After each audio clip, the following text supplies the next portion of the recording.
안녕하십니까. 오늘 국방부, 국가보훈부, 방사청, 병무청 업무보고의 사회를 맡은 국방부 기획조정실장 김은성입니다. 지금부터 국민에게 신뢰받는 첨단 강군, 특별한 희생, 특별한 보상이라는 주제로 국방부, 국가보훈부 업무보고를 시작하겠습니다. 먼저 대통령님의 모두 말씀이 있겠습니다. 네, 어려운 환경 속에서 국가의 안전을 지키기 위해서 애쓰시는 우리 장병 여러분, 그리고 국방 공무원 여러분 감사드립니다. 잠시 우리 사회에 혼란이 있긴 했지만 그래도 군이 대체적으로 제자리를 잘 지켜주고 또 국가와 국민에 대한 충성 의무를 제대로 이행해줘서 오늘의 대한민국이 있다는 생각을 합니다. 혼란스러운 점들이 꽤 있긴 하지만 또 이런 과정도 더 나은 미래를 위한 토대가 될 수 있다는 생각으로 새로운 마음으로 또 새롭게 시작하면 좋겠다는 생각을 합니다. 국가 공동체가 존속하기 위해서 가장 중요한 것은 공동체 자체를 보존하는 것입니다. 그걸 보통 우리는 국가 안보, 또 안보라고 하는데 이건 매우 중요한 사안이기도 하지만 또 한편으로는 너무 중요하고 너무 일상적이기 때문에 또 한편으로는 무감각해지기도 쉽습니다.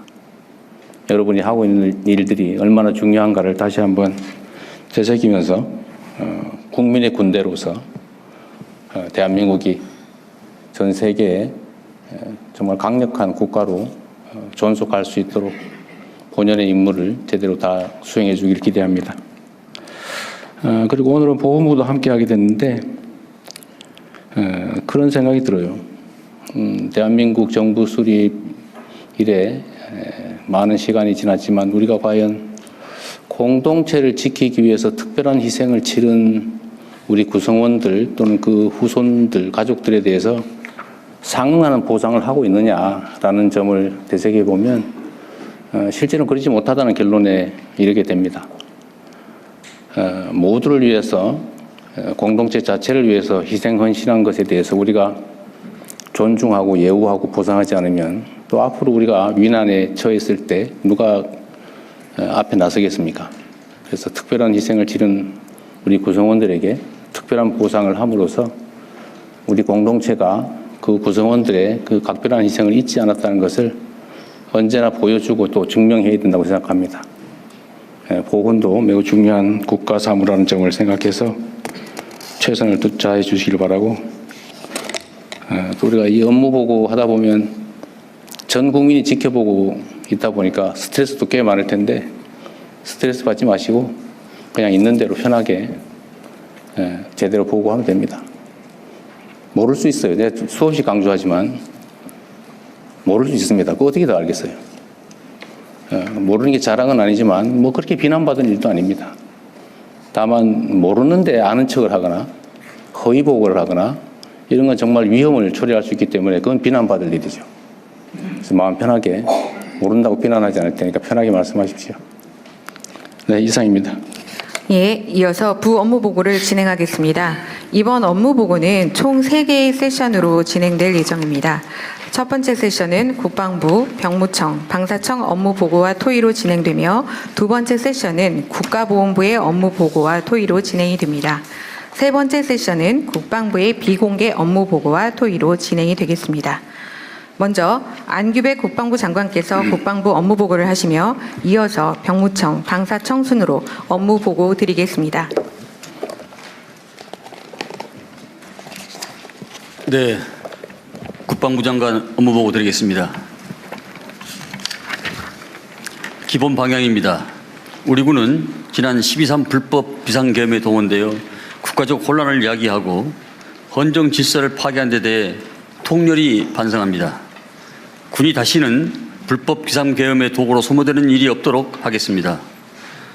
26년도는 국민으로부터 신뢰받는 국민의 군대 재건을 위하여 본연의 임무에 매진하는 가운데 전방위 국가방위태세를 확립하고 전시작전 통제권 회복, 국방개혁 등 국정과제와 핵심 현안에 있어서 확실한 성과를 달성할 수 있도록 모든 국방 역량을 결집하겠습니다. 국민의 군대를 위한 민주적 제도적 통제를 강화하기 위해 법령, 제도, 교육 체계를 정비하고 특히 119명으로 구성한 특별수사본부와 헌법존중 TF를 중심으로 강도 높은 조사와 수사를 함으로써 신속하게 계획의 성과를 달성하겠습니다. 이어서 10대 중점 과제를 보고드리겠습니다. 먼저 군 제도 개혁과 정보기관 개편을 위해서 개헌법 9개 조항을 개정하고 군 정보기관 개편안을 마련하는 등 이 땅에서 다시는 시대착오적인 불법 계엄 사태가 발생하지 않도록 군에 대한 제도적 통제를 강화하겠습니다. 내년도는 계엄법 추가 개정 소요를 도출하고 군 정보기관 개편을 완료하는 등 헌법 가치를 수호하는 국민의 군대를 재건해 나가겠습니다. 한국형 삼축 체계 고도화를 위해서 핵심 전력을 작전 배치하였고 관련 예산을 전년 대비 21.3% 확대 편성하였습니다. 이를 기반으로 내년에는 전작권 회복과 연계하여 북핵 위협에 대비한 독자적 억제 능력을 조기에 구축해 나가겠습니다. 국내 드론 산업의 생태계 발전과 50만 드론 종사 양성을 위해서 국산화된 교육용 드론 구매 예산을 확보하였습니다. 내년에는 국방 AI 인프라를 구축하고 드론 운영 전담 부대를 운영함으로써 우리 군이 첨단 과학기술 기반 스마트 강군으로 거듭남과 동시에 국내 드론 산업 생태계 구축에 마중물 역할을 수행하겠습니다. 미래 안보 환경에 대비하여 2040년을 목표로 병력 구조, 부대 구조, 전력 구조를 통합한 군구조 설계 방향을 수립하였습니다. 내년에는 군구조 개편안을 구체화하여 국방개혁 기본 계획을 국민과 대통령님께 보고드리고 병력 절감형 군으로 전환 기반을 마련하겠습니다. 군인 복무 여건 개선을 위해서 초급 간부 기본금 인상, 당직비 인상 등 실질적인 지원 대책을 마련하였습니다. 향후 군인 보수를 중견기업 수준까지 단계적으로 인상하고 군인 가족 중심의 주거지 지원 정책을 추진해 나가는 등 군인의 숭고한 헌신에 걸맞는 복무 여건을 구축해 나가겠습니다. 경기 북부 미군 공유지 조속한 반환을 위해 다양한 국방 협의체를 통해서 강력히 촉구하고 있으며 반환된 공유지 개발을 위해 지방정부의 부담을 경감하는 등 지원 방안을 마련하였습니다. 내년에는 미측과 반환 로드맵을 구체하여 의정부의 캠프 스탠리, 동두천의 캠프 모빌 등 가능한 기지부터 우선 반환 받을 수 있도록 추진하고 반환 공유지 개발을 위한 법령을 개정하는 등 반환 공유지를 지역의 새로운 성장 거점으로 전환토록 하겠습니다. 군 공항 이전 사업은 일부 답보 상태였으나 타운홀 미팅을 계기로 추진 동력을 확보했습니다. 내년에는 대구 군 공항은 이전 사업비 확보 방안을 마련한 후 본격적인 사업을 착수할 예정이고 광주는 어제 정부와 지자체 간 6차 협의체 회의를 성공적으로 마쳤고 합의한 사항을 바탕으로 이전 부지 선정을 조속히 추진하는 등 군공항 이전 사업을 확실하게 진척시켜 놓겠습니다. 대통령님의 결단으로 지난 10월 한미 정상회의 핵심 성과이자 국가적 수건인 핵 추진 잠수함 사업의 새로운 전환점을 마련하였으며 우리 기술로 자체 건조가 가능해졌습니다. 이를 이어받아 내년에는 상설 범정부 사업단을 구성하여 미측과 2년 내에 협상 완료를 목표로 사업을 추진함으로써 우리 군의 역사적 과업을 속도감 있게 추진하겠습니다. 우리 군은 2006년 전작권 전환에 합의한 이후 약 20여 년 동안 피땀 흘린 노력을 기울여 왔습니다. 그 결과 한미 국방당국은 지난 11월 SCM에서 전작권 전환을 위한 조건의 충족에 의미 있는 진전을 달성했다는 데 공감을 했습니다. 내년에는 4월까지 구체적인 로드맵을 완성하고 11월 SCM에서 FOC 검증을 완료함으로써 목전에 와 있는 전작권 회복을 가시화하겠습니다. 지난 6월 대북 확성기 방송 중지를 시작으로 비무장지대 위해 발굴 재개, 남북 군사회담 제안 등 남북 간 군사적 긴장을 완화하고 북한의 호응을 유도하기 위한 낮은 단계 조치들을 지속 추진해 왔습니다. 앞으로도 남북 간 신뢰 구축 수준과 군사적 영향을 종합적으로 평가하면서 9.19 군사합의를 선제적 단계적으로 복원하여 한반도 평화정책을 위한 정부의 노력을 실효적으로 뒷받침하겠습니다. 이어서 병무청장님의 보고가 있겠습니다. 병무청장 홍소영 업무보고 드리겠습니다. 청년들이 병역 이행 과정에서 겪는 신체 심리적 부담과 진로에 대한 불안은 개인의 문제를 넘어 국가가 함께 풀어야 할 문제입니다. 병무청은 병역이 청년들에게 건강을 지키고 미래를 준비하는 과정이 될 수 있도록 병역과 연계한 청년 건강과 진로 지원 정책을 추진하고 있습니다. 19세에 실시하는 병역 판정 검사는 58개 기본 검사를 통해 매년 600여 명이 미처 알지 못했던 질병을 발견하는 등 청년의 생애 첫 건강검진 역할을 수행하고 있습니다. 또한 병역 진로 설계 프로그램 운영은 개인의 적성과 진로를 연계한 병역 이행을 지원하고 있습니다. 26년 계획입니다. 청년 건강관리를 위한 정신건강 선별검사와 지원을 확대하고 입영 대상자에 대한 마약류 등 예방검사를 강화해 안전한 복무 환경을 만들겠습니다. 병역진로 설계 서비스 내실화를 통한 온라인 상담, 학군 합동 설명회 등 다양한 서비스로 청년들의 접근성을 높이고 상담 서비스 품질도 개선하겠습니다. 앞으로도 병무청은 국가 안보 기반을 굳건히 하고 청년의 미래 설계 동반자로 한 단계 더 발전하겠습니다. 이상입니다. 이어서 방위사업청장이 보고 드리겠습니다. 방위사업청장 보고 드리겠습니다. 방위사업청은 국정과제인 방산 4대 강국 실현을 위해 5대 중점 과제를 추진하겠습니다. 첫째, 첨단기술 선제개발, ADD 개편, 국가-국방 R&D 협력 확대 등 국방 R&D 혁신을 통해 기술 주권을 확보하여 체계 조립형 방산 국가에서 기술 완성형 방산 국가로 전환하겠습니다. 둘째, 전략 소재 부품 국산화, 의무 사용, 비축 확대를 통해 탄탄한 공급망과 소재 부품 국산화 기반을 구축하겠습니다. 셋째, 중소기업의 글로벌 공급망 진입 지원, 방산혁신 전문기업 지정 등을 통해 중소벤처기업을 전 주기에 걸쳐 집중 육성하겠습니다. 넷째, 대기업 수출 성과를 중소기업 지원에 재투자하게 하고 중소기업 부품 광급 조달 등을 통해 동반 성장 및 공정 상생 생태계를 만들겠습니다. 다섯째, 국가 정책 역량을 총집결하여 잠수함 등 대형 사업 수주를 이뤄내고 가치사슬 협력 모델 구축을 통해 K방산 글로벌 수출 협력 기반을 강화하겠습니다. 끝으로 방산 4강 실현이 비상한 목표인 만큼 개혁의 기조도 비상해야 한다고 생각합니다. 우선 획득 제도는 소요, 사업관리, 시험평가에 이르기까지 전 주기에 걸쳐 신속하고 유연하며 산업적 관점을 포섭할 수 있게 개혁해야 합니다. 국방 R&D 개혁은 수행 주체 간의 편익을 추구하는 담합 구조를 개선하여야 ADD 본연의 사명인 첨단, 비닉, 비익 사업 집중이 가능합니다. 더불어 대통령님께서 말씀하신 방위산업은 첨단 국가 전략 산업이라는 패러다임에 맞는 행정 거버넌스 개편이 필요합니다. 다만 청을 방위산업청으로 개칭한 후 산업통상부 소속으로 변경하는 것은 소요군과의 관계 정립을 어렵게 하는 만큼 대통령님께 국무총리 산하 가칭 국가방위자원 산업처 신설을 건의드립니다. 이어서 토의 시간을 갖도록 하겠습니다. 국방부는 비공개 논의 사항들이 있다는 거죠? 네, 그렇습니다.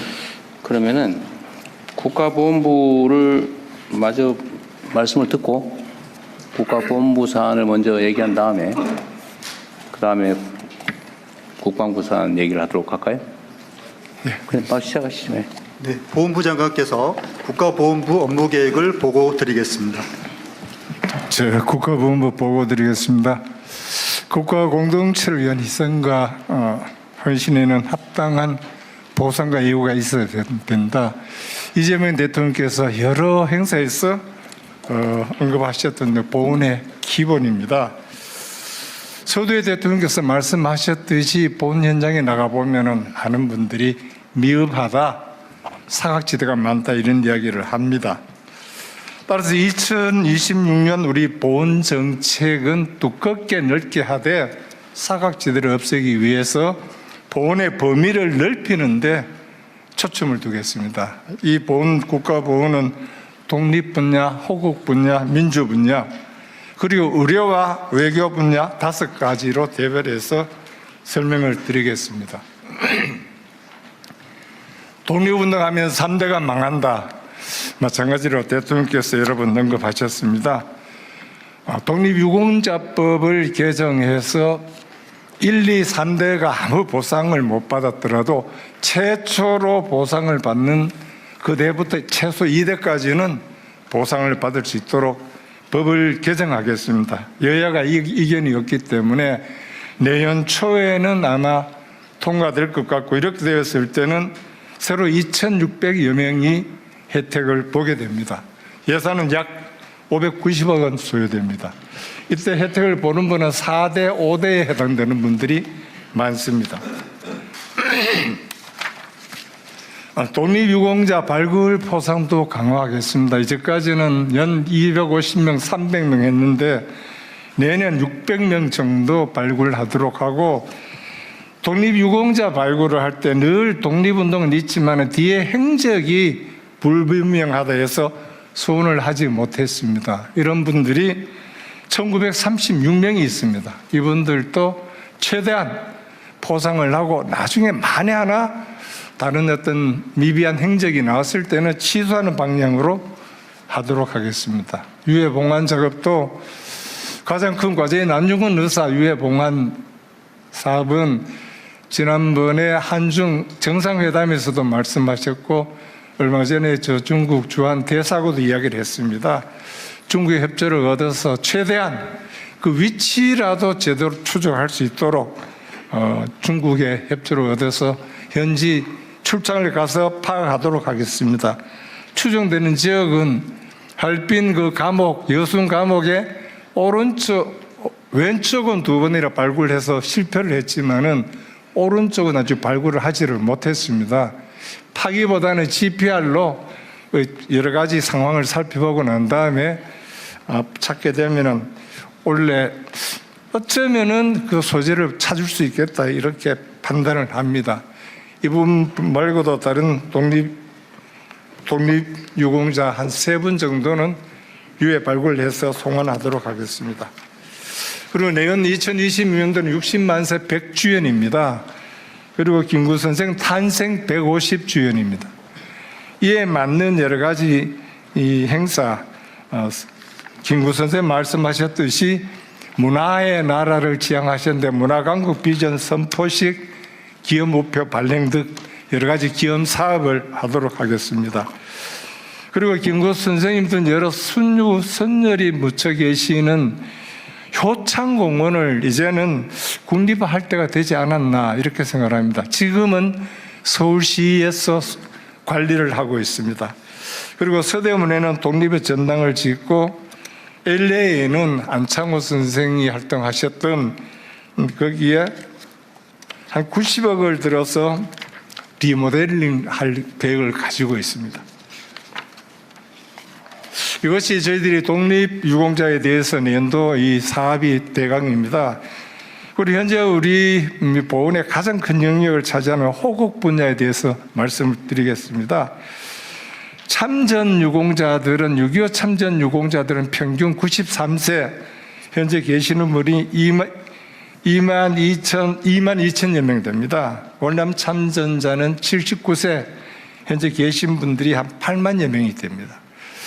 이분들이 돌아가시게 되면은 현재 받게 되는 월 49만 원 수당도 아무도 혜택이 없습니다. 늘 이분들의 걱정이 내가 죽고 나면은 내 배우자는 어떻게 하느냐 하는 것이 가장 큰 걱정입니다.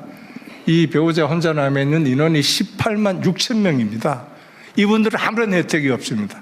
의료 혜택도 없고 수당도 없고, 그래서 이 문제를 한꺼번에 해결하기 좀 어려워서 이번에 법을 좀 개정을 했습니다. 개정을 해서 참전유공자 법을 개정해서 내년 3월부터는 80세 이하 중위소득 50% 미만인 배우자에게 월 한 15만 원을 지급합니다. 대상은 1만 7천 명인데 전체 미망인의 9%밖에 되지를 않습니다. 내년에 이렇게 시작을 하고 시간이 가게 되면은 중위소득 50%를 70%로 올리고 연세 80%를 70%로 낮추게 되면은 70세. 약 83,700명, 21,000명 혜택을 보게 되어서 70세. 해주셔야 됩니다. 네, 알았어요. 네, 70%가 아니고 70세. 알겠습니다. 이건 지난번에 국무회의에서도 말씀드렸을 때 대통령께서 형평성 문제를 하셨는데 시간을 가지고 아마 해결해야 될 문제라고 저는 판단을 합니다. 제대 군인은 3년 동안 70세 이상 임금 호복, 중위소득 80%? 70%? 중위소득 70%, 현재는 50%로 70세 했습니다. 이상. 예. 이러면 몇 명 됩니까? 네? 이렇게 하면 몇 명이 대상이 돼요? 인원이 70% 하면은 83,000명. 83,700명 정도 됩니다. 그럼 연간 예산이 얼마 정도 들어요? 연간 예산 1,500억입니다. 1,500. 네, 알겠습니다.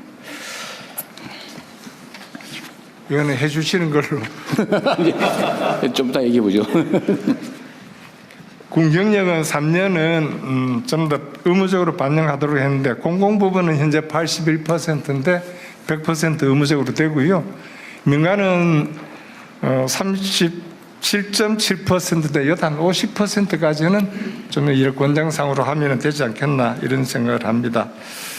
나머지 아무 지금 혜택이 없는 게 북파공작원, 그 특임 공로자는 의료 혜택도 수당도 아무것도 없습니다.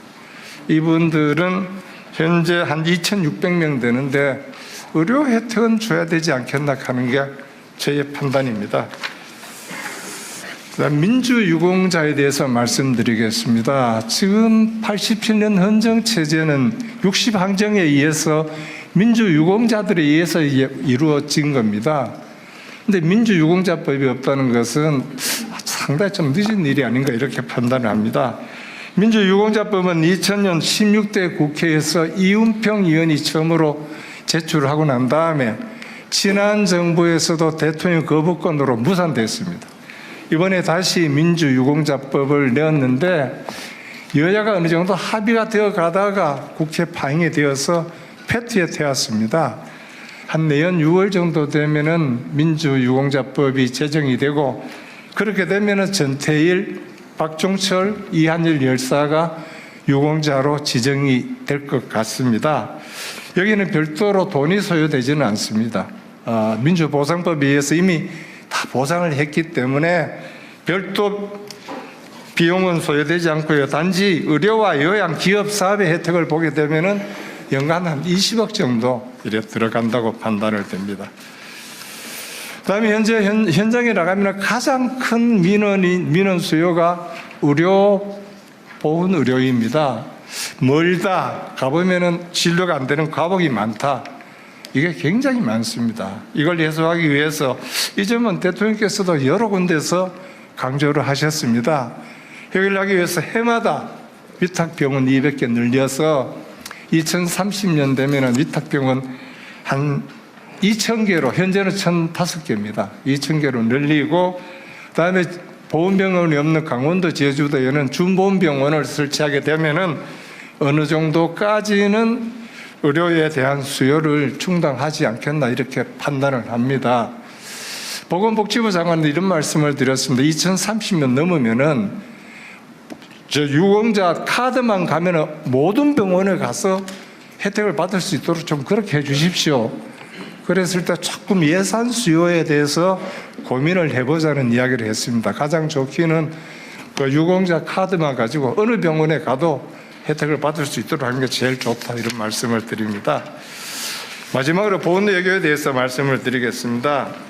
이제까지 보훈외교는 6.25 참지원국 16개국, 의료지원국 6개국, 22개국에 최종되었고 그 순서도 파병 군인 순서에도로 이 보훈외교에 중점을 뒀습니다. 그러나 이제는 현재 교역량, 파병 외교 순서대로 하면 미, 영, 캐, 티르키, 호주인데 현재 교역약 중심으로 하게 되면은 미국, 호주, 독일, 인도, 캐나다 순서가 이렇게 됩니다. 어차피 보훈외교도 우리 경제 외교의 한 축으로서 거기에 도움을 주기 위해서 한다고 했을 때 이 중점을 이런 순서를 좀 바꾸면 좋지 않겠나 이런 말씀을 드립니다. MOU 체결되어 있는 데는 콜롬비아, 필리핀, 태국, 튀르키예 이렇게 되어 있고요. 마지막으로는 세계 상위 군인 체육대회 2029년 인빅터스 게임을 유치하려고 합니다. 29년도 대전에서 유치를 하려고 하는데 6개국이 신청을 해서 현재 3개국으로 좁혀졌습니다. 한국, 미국, 덴마크. 내년 6월에 결정이 되는데 유치하기 위해서 최선을 다하겠습니다. 대통령께서도 해외 순방 중에 혹시 이 점에 대해서 관심을 많이 표명해 주시면 저희들 유치하는 데 도움이 되지 않겠나 이런 생각을 합니다. 마지막으로 지난 제주 4.3 관련 진화 책임자에게 국가보훈부에서 이 국가유공자 증서가 발급이 되었습니다. 이것으로 인해서 제주 4.3 희생자, 유족, 도민, 전 국민에 대해서 조금 큰 분노를 안겨주셨는데 이 자리를 빌어서 송구스럽게 생각을 합니다. 결자 해지로 국가보훈부에서 책임지고 절차에 따라서 처리하겠다는 말씀을 드립니다. 이상으로 국가보훈부는 특별한 희생에 특별한 보상을 실현하기 위해서 최선을 다하겠다는 말씀으로 보고를 마치겠습니다. 감사합니다. 네. 다음은 보고 내용에 대한 토의가 있겠습니다. 네. 보훈부 얘기부터 먼저 좀 하고 하겠습니다. 일단 마지막 부분에 그 제주 4.3 뭐더라 박진경. 네. 얘기 들어보니까 그분이 49년에 부하에게 사살당했다고 하는데 네. 그 진짜인지 모르겠는데 그분이 49년에 제주도에 사살 48년입니다. 48년 6월. 네. 근데 6.25 때 무슨 유공자로 해가지고 훈포장을 받았다는 얘기가 있던데 그게 사실인가요? 6.25 때 1950년 12월 30일 날 정군 한 22,750명 훈장을 같이 줬습니다. 아니 여하튼간에 네, 그때 받았습니다. 이분이 이제 48년에 사망했는데 6.25 참전 유공자로 훈장을 받았다는 게 팩트예요? 하여튼 그 공적 내용은 저희들이 못 찾았습니다. 단지 받은 날짜는 1950년 12월 30일입니다. 네, 30일인데 그 내용 구체적인 공적 조서는 없더라도 예. 6.25 전쟁 때 참전해서 공을 세운 걸로 포상받은 거는 맞아요? 그 공적 조서를 못 찾아봤기 때문에 그걸 확인을 못했습니다. 확인을 못했어요? 예. 대통령 국방부 차관입니다. 말씀 해보세요. 정확한 내용은 남아있지는 않지만 6.25라는 것은 아니고 국가안전보장과 전몰 장병에 대한 그 훈장으로 6.25로 특정된 건 아니다. 그렇습니다. 특정되어 있지는 않습니다. 알겠습니다. 그래서 논리적으로는 뭐 불가능한 건 아니네요. 근데 이게 한 번이 아니고 2번인가 더 된다던데? 네, 52년도 한 번 더 받았습니다. 또 있어요? 그때는 무슨 유공으로? 마찬가지 공적 사항이 특정되어 있지는 않습니다. 안전보장이란 그냥 국가안전보장. 예. 네, 어쨌든 잘 처리되면 좋겠어요. 그 제주 4.3 유족들 입장에서는 매우 분개하고 있는 것 같아요. 그냥 방법을 찾아보기로 하고요. 이게 보훈 외교 분야에 참전국과의 실질 협력이 필요한데 저도 다녀보니까 그러긴 하더라고요. 예를 들면 뭐 에티오피아나 이런 데는 엄청나게 지금 살기 어려운 상황인데 어쨌든 6.25 때 참전해서 많은 사람이 죽고 다치고 그랬던 걸 보면 우리도 뭔가 좀 보훈을 해야 되지 않을까 하는 생각이 들긴 하던데요. 그런데 이게 참전 군인으로 하면 숫자가 너무 많아서 지금 미군 같은 경우는 뭐 300~400만 명 된다는 거 아니에요? 교대를 했기 때문에. 네네. 그래서 일단 사망자들, 전사자들 유족이나 이런 쪽을 먼저 좀 챙겨보면 좋겠다는 생각이 들긴 했습니다. 좀 찾아서 뭐 할 수 있는 게 있으면 좀 했으면 좋겠다는 거고요. 아까 말씀하신 것 중에 보훈 의료 체계 중에 지금 이제 가까이 보훈병원이 있으면 보훈병원에 가서 치료를 받을 수가 있는데 내가 그 대상자가 하필이면 보험병원이 없는 지역에 살면 민간병원을 가면 혜택이 없다. 지금 그 말이잖아요. 네, 그렇습니다. 그러다 서울 보험병원까지 올 수는 없고. 네. 그래서 민간병원들도 보험 치료를 할 수 있게 해주자. 그 말이죠. 하여튼 유공자 카드만 가지면은 어디든지 할 수 있도록 해주자. 그러게요. 예. 전국적으로 그렇게 가야 보험병원 되죠. 근처에 사느냐 아니면 내가 사는 근처에 보험병원이 있냐 없냐로 차별받는 거는 부당하죠. 대통령님 잠깐 말씀드리면 위탁병원이 현재도 1,000개 정도는 있는데 그런데. 너무 적어서 좀 더 그것도 많이 적다. 예. 예. 일반 병원도 다 넓히자 그 말이죠.